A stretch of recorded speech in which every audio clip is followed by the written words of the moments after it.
हमने इससे पूर्व प्रोडक्ट मोमेंट मेथड से कोरिलेशन कोफिशिएंट को कैसे कैलकुलेट करना है इसका अध्ययन किया था। प्रोडक्ट मोमेंट के अजम्पशंस हमने पढ़े, जिसमें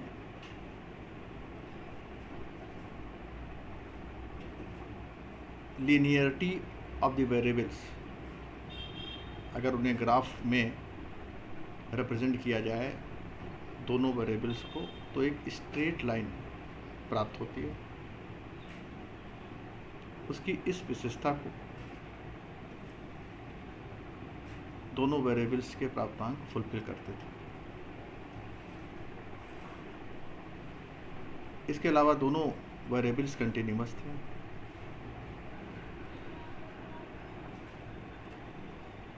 कभी कभी ऐसा होता है कि वेरिएबल्स अजम्पशंस को पूरा नहीं करते, and both variables are not continuous. Our relationship between the variables is not linear. In this situation, we apply other methods of correlation. Some other methods of correlation. जिसमें biserial correlation coefficient, point biserial correlation coefficient, tetrachoric correlation coefficient और 5 correlation coefficient. हम इनके माध्यम से दोनों चरों के बीच के संबंध का अध्ययन करते हैं। बाइसीरियल कोरिलेशन कोफिशिएंट में एक वेरिएबल कंटिन्यूअस होता है और दूसरा फोर्स डाइकोटोमस होता है। मैंने इससे पूर्व में बता रखा है कि डाइकोटोमस का क्या तात्पर्य होता है। Dichotomous means cut into 2 parts are divided into 2 categories. किसी भी वेरिएबल्स को 2 भागों में बांट देना या 2 पार्ट्स में उनको अलग कर देना, ये डाइकोटोमस का मतलब होता है। यहाँ पर दोनों वेरिएबल्स कंटिन्यूअस होते हैं और एक वेरिएबल्स को आर्टिफिशियल तरीके से या फोर्स्ड करके उसे 2 पार्ट्स में बांट दिया जाता है। तो एक वेरिएबल कंटिन्यूअस हुआ और दूसरा फोर्स्ड डाइकोटोमस वेरिएबल होता है। ऐसी सिचुएशन में हम बाइसीरियल कोरिलेशन कोफिशिएंट को कैलकुलेट करते हैं। मैंने बताया था कि आर्टिफिशियल तरीके से किसी भी कंटिन्यूअस वेरिएबल्स को बांट देना, जैसे एडजस्टमेंट के आधार पर socially adjusted and socially mall adjusted,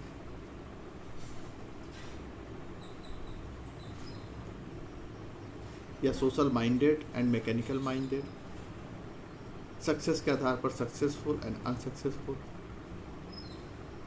morality के आधार पर मोरल एंड इमोरल। ये सब कुछ ऐसे एग्जाम्पल्स हैं जो कंटिन्यूअस वेरिएबल को 2 सेपरेट पार्ट में डिवाइड करते हैं।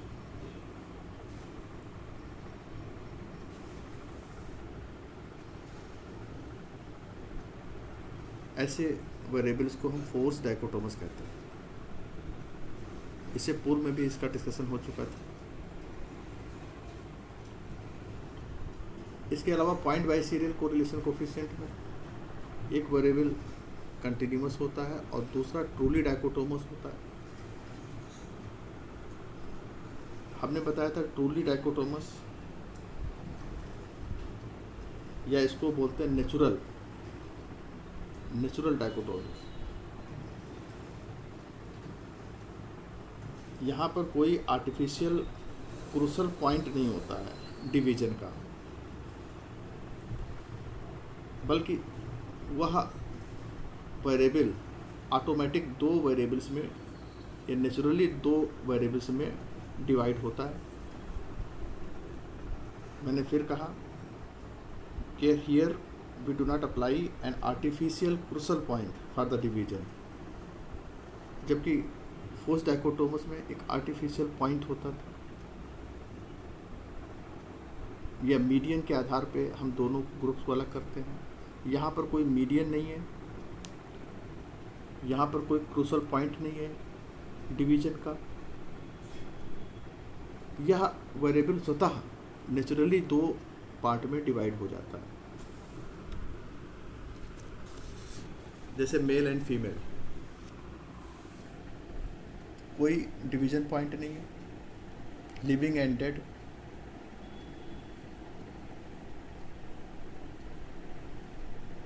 Being a farmer and not being a farmer, live in Lucknow not living in Lucknow. हम इसको नेचुरल रूप में डिवाइड कर देते हैं, तो इसको हम ट्रूली डाइकोटोमस कहते हैं। तो एक वेरिएबल ट्रूली डाइकोटोमस होता है और दूसरा वेरिएबल कंटिन्यूअस होता है। ऐसी सिचुएशन में हम point by serial correlation coefficient को कैलकुलेट करते हैं। टेट्रा कोरिलेशन कोफिशिएंट मैंने बताया था कि दोनों वेरिएबल फोर्स डाइकोटोमस होते हैं और 2x2 कंटिजेंसी टेबल में ये अरेंज होते हैं। और इसी तरह फाई कोरिलेशन कोफिशिएंट की गणना उस समय की जाती है जब दोनों वेरिएबल्स ट्रूली डाइकोटोमस हो और 2x2 कंटिजेंसी टेबल में अरेंज हो डेटा। अब बाइसीरियल कोरिलेशन कोफिशिएंट कैलकुलेट करने के लिए ये फार्मूला है, इसको हम RBIS बिस बाइसीरियल R22 इसको बोलते हैं, बाइसीरियल से BIS RBIS। इसका फार्मूला होता है MP माइनस MQ अपान ये सिग्मा T स्टैंडर्ड डेविएशन है टोटल, PQ अपान Y, ये फार्मूला होता है, जिसमें P जो है proportion of cases in one of the category. एक वेरिएबल्स के जो स्कोर्स हैं उनका प्रोपोर्शन क्या है टोटल में। Q proportion of cases in the lower group. MP mean of the value of the higher group. MQ mean of the value of the lower group. Sigma T standard deviation of the entire group.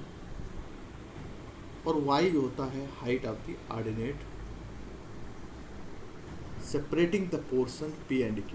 मैंने बताया दोनों variables continuous होते हैं, दोनों NPC बनाते हैं। NPC में आपने ऑर्डिनेट पढ़ा, PC का जो मीडियन है वो ऑर्डिनेट, वो हाईएस्ट ऑर्डिनेट होता है जो डेटा को दो इक्वल पार्ट्स में डिवाइड करता है।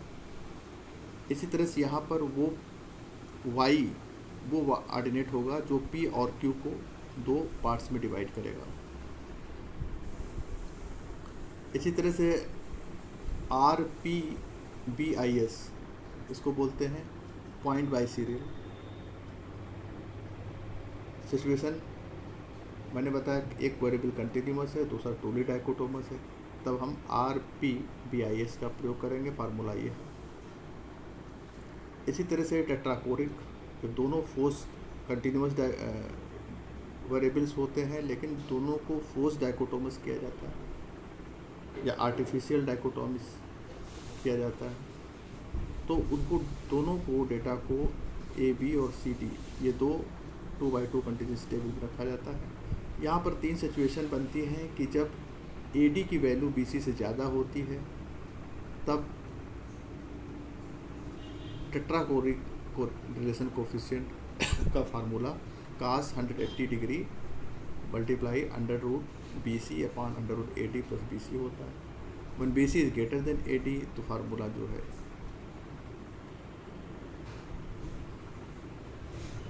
ये फार्मूला हम लगाएंगे, और बी सी अगर इक्वल है तो ये फार्मूला है।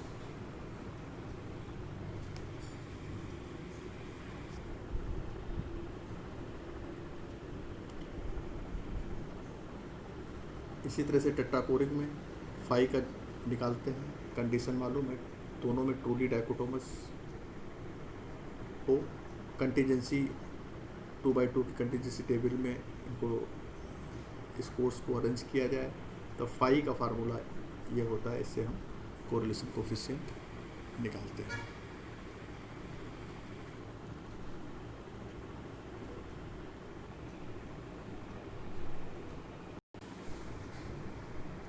अब एक एग्जाम्पल से इसको हम देखेंगे। ये लिखा हुआ है कैलकुलेट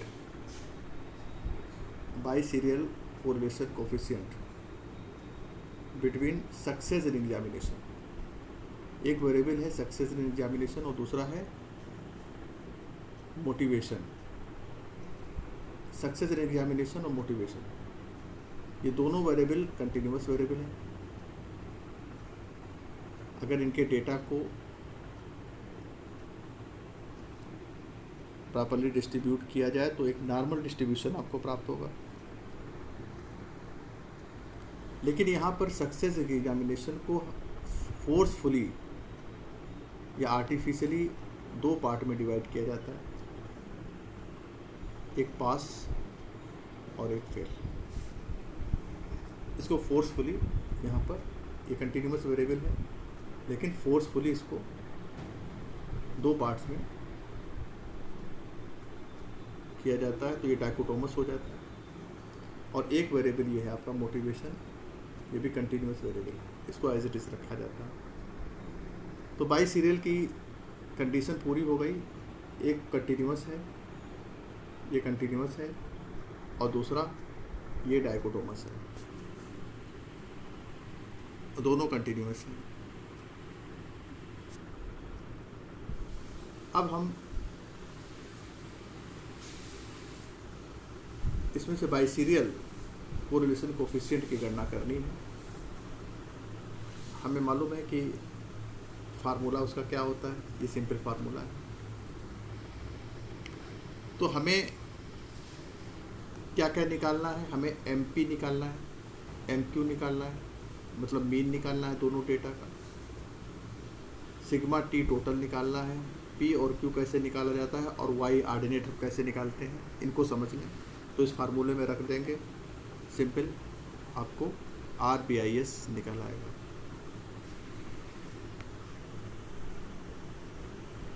देखिए हमने मीन निकालना सीखा है कि किसी भी ग्रुप से मीन कैसे निकाला जाता है। तो यहाँ पर हम मीन निकालने के लिए अज्यूम मीन मेथड्स यूज़ कर रहे हैं। ये देखिए ये फार्मूला है अज्यूम मीन मेथड्स का, AM upon sigma FD upon MP into I. ये फार्मूला हम लोग अप्लाई करते थे एक ग्रुप के लिए, P ग्रुप के लिए और Q ग्रुप के लिए अलग अलग हम करेंगे। तो यहाँ पर डेटा हमारा ये है, इसको ये कंटिन्यू ये क्लास इंटरवल में इसको डिवाइड कर लिया गया, डेटा ये दिया हुआ है। तो पहला ग्रुप है पास,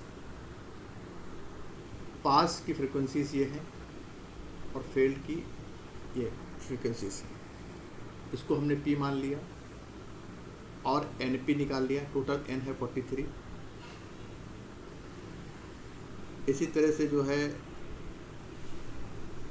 ये टोटल NQ निकाला तो ये 57 आ गया,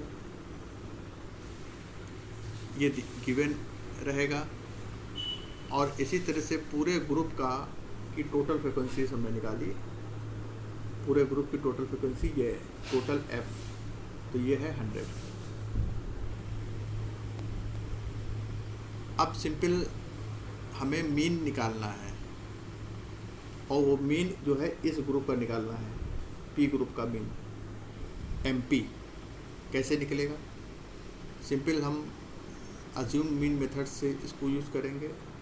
तो हमने कहा था कि जो किसी एक क्लास इंटरवल में हम अज्यूम मीन मान लेते हैं और असेंडिंग आर्डर में हम +1 +2 रखते जाते हैं। देखिए यहाँ पर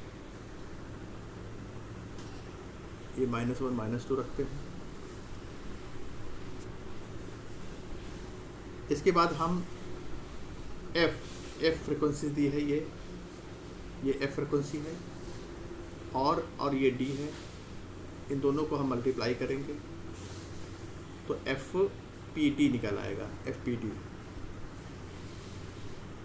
देखिए ये 4 है, 4 × 4 16, फिर 7 × 3 21। इस तरह से हम एफ पी डी निकाल लेंगे, मतलब एफ पी इंटू डी ये निकाल देंगे, क्योंकि हमें अभी मीन निकालना है इस पी ग्रुप का या पास वाले ग्रुप का।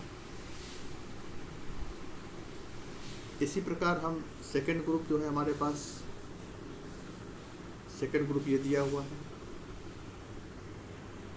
और डेविएशन हमारा ये है।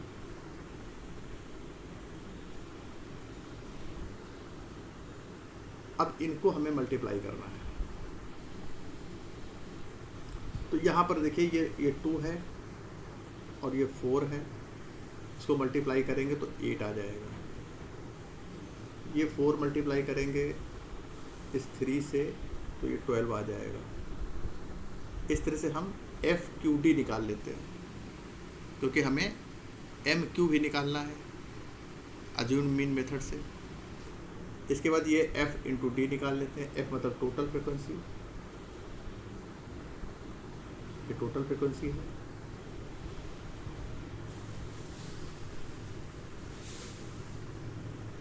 और ये डी है, इसको मल्टीप्लाई करेंगे तो ये एफ डी निकल आएगा। और इसके बाद एफ डी इंटू डी करेंगे तो एफ डी स्क्वायर निकल आएगा। बिल्कुल हूबहू जैसा हम इसको आपको बता चुके थे अज्यूम मीन मेथड से कैसे मीन निकाला जाता है। इसको एज इट इज हम निकाल लेंगे, इनके सिग्मा निकाल लेंगे, सारा समेशन निकाल लेंगे। अब इस फार्मूले में हम एमपी की गणना करते हैं। फार्मूला इसमें वैल्यूज रख देते हैं तो ये एमपी आ जाएगा 52 पॉइंट, ये एमपी की वैल्यू आ गई। इसी तरह से एमक्यू की वैल्यू हमने निकाल लिया, क्योंकि सारे हमारे पास डेटा दिए हुए। इसके बाद फिर ये हमें स्टैंडर्ड डेविएशन टोटल का निकालना है। तो स्टैंडर्ड डेविएशन टोटल का निकालना है, फार्मूला ये है, हम पढ़ चुके हैं पहले कैसे हमें ये इसका फार्मूला में पढ़ चुके हैं इससे पहले।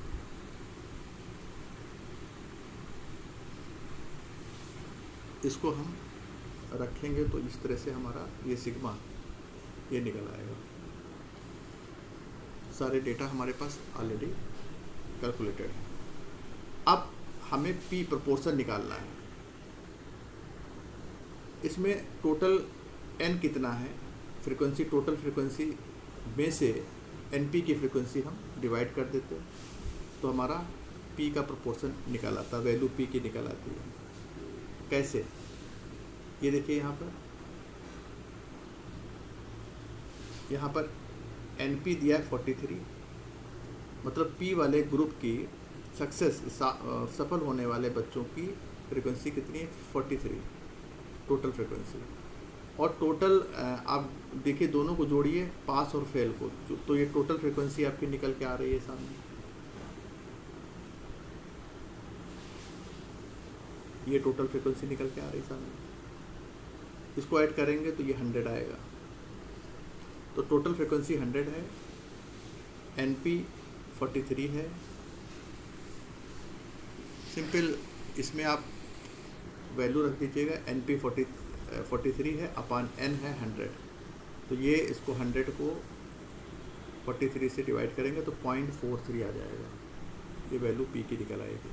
इसी तरह से क्यू, ये क्यू को हम एन क्यू दिया है 57, एन 100 है, इसकी वैल्यू हमें निकल आएगी। अब बात आती है कि वाई ये ऑर्डिनेट है, इसकी वैल्यू हम कहाँ से प्राप्त करेंगे। ये हम टेबल से इसकी वैल्यू प्राप्त करते हैं।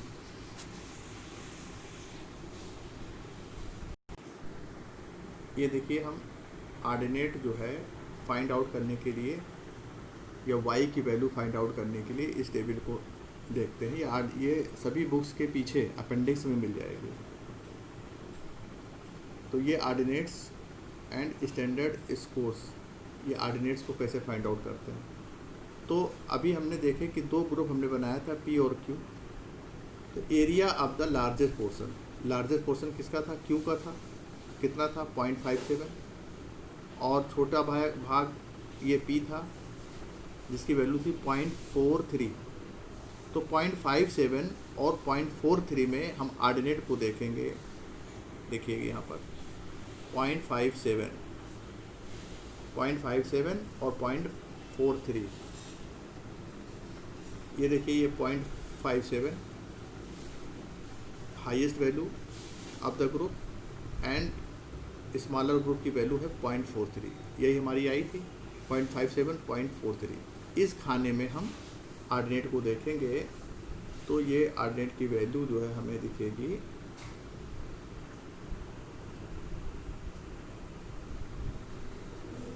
एक सेकेंड, ये जो है 0.43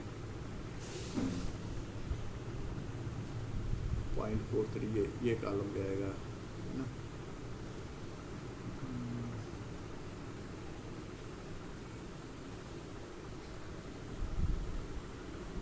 ये देखिए, इसकी वैल्यू जो है आपकी ये आ जाएगी 0.3928।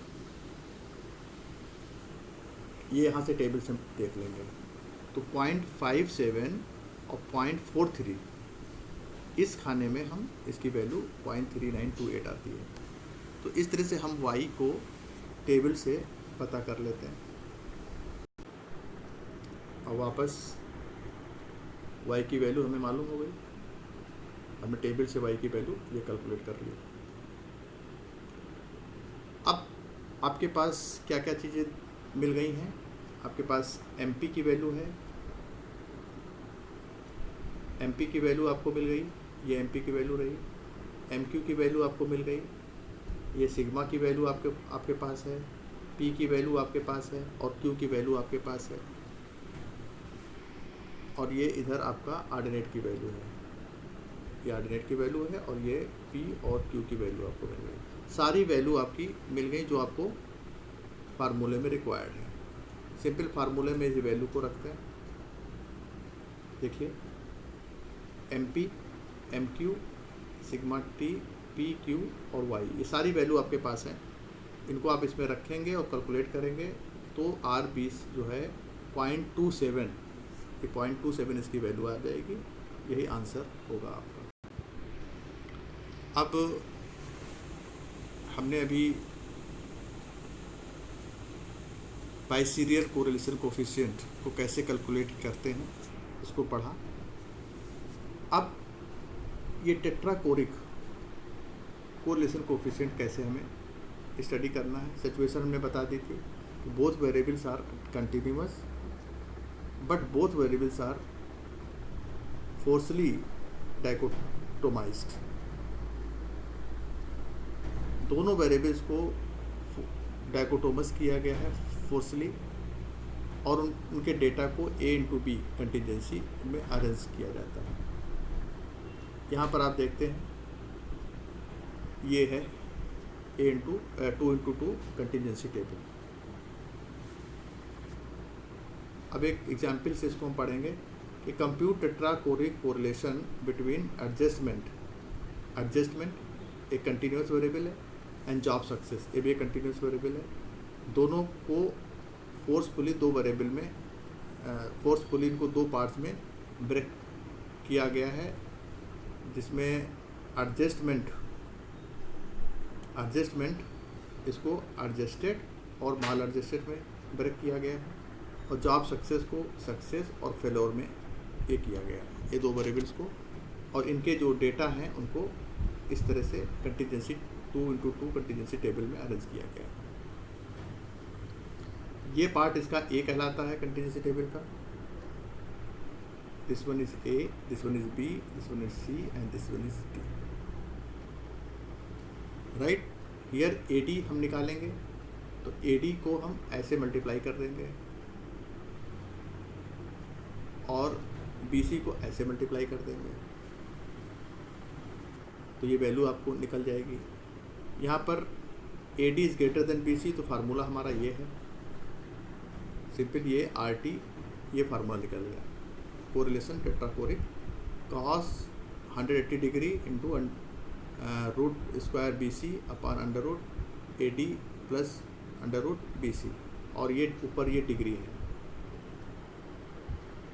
सिंपल वैल्यूज़ हम रखते हैं, तो ये वैल्यूज़ कैलकुलेट करते हैं, तो ये इस तरह से आपका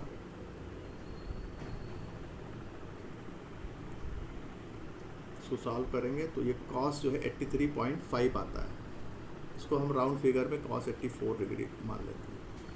कॉस 84 डिग्री को अब हम कैसे आर टी में कन्वर्ट करना है, तो you have to convert cos 84 into R T with the help of given table in appendix. Appendix में इसकी टेबल भी दी होती है, उसको देखते हैं और वहाँ से हम करेंगे आर टी की वैल्यू, देखते हैं कि कितनी वैल्यू आती है। अब यहाँ पर ये टेबल आप देखेंगे, ये सारी टेबल्स आपको प्रोवाइड की जाएगी एग्जामिनेशन में,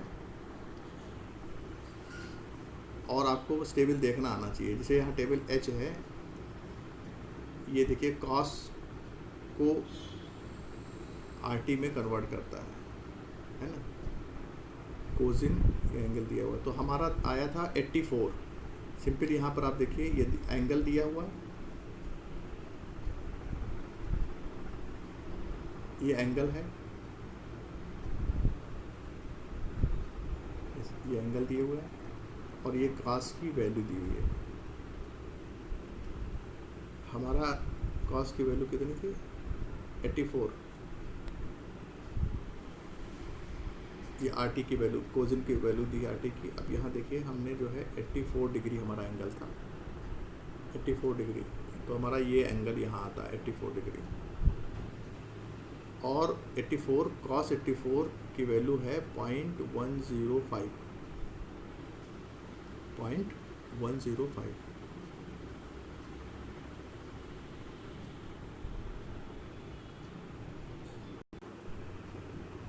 ये वहाँ से टेबल से हमने वैल्यू प्राप्त कर ली, तो वैल्यू आपकी आ गई। ये आर टी की वैल्यू है 0.105।